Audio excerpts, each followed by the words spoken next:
ஃபாத்திமா ரலியல்லாஹு அன்ஹா நபியின் மகள். நபியுடைய தோற்றத்திலும் நபியுடைய செயல்பாடுகளிலும் எல்லாவற்றிலும் ஒத்திருக்கக்கூடிய பெண் ஃபாத்திமா ரலியல்லாஹு அன்ஹா. வந்தால் ரசூலுல்லாஹ் எழுந்து முத்தமிட்டு வரவேற்பார்கள் தன் மகளை. ஃபாத்திமா, நீ சொர்க்கத்தின் தலைவி என்று சொன்னார்கள். ஃபாத்திமா, எனக்கு பிறகு முதலாவது என்னை சந்திக்கக்கூடிய பெண் நீ என்று சொன்னார்கள். இந்த ஃபாத்திமா ரலியல்லாஹு அன்ஹா தன்னுடைய மரண நேரத்திற்கு முன்னால் தன்னுடைய சகோதரி அஸ்மாவை அழைத்தார்கள். யா அஸ்மா,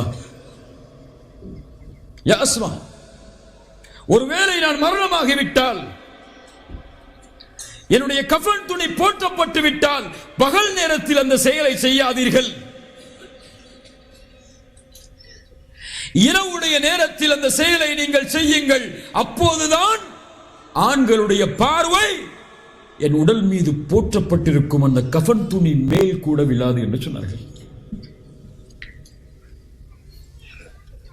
5-6 துணிகளோடு சுத்தப்படும் ஒரு பெண்ணுடைய உடலுடைய கஃன், அது போற்றப்பட்டாலும் என்னுடைய உடலுடைய வடிவத்தையோ என் உடலையோ ஆண்கள் பார்த்துவிடக் கூடாது, மறைத்து வையுங்கள் என்று சொன்னார்கள் இரவுடைய நேரத்தில். கண்ணியத்துக்குரிய அன்பு சகோதரிகளே, கொஞ்சம் யோசித்து பாருங்கள்.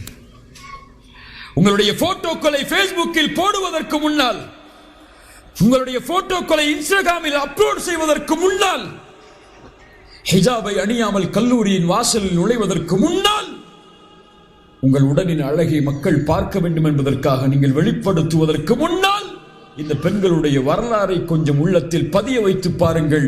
உங்கள் உள்ளம் இன்ஷா அல்லாஹ் உறுத்தும், இன்ஷா அல்லாஹ் உறுத்தும்.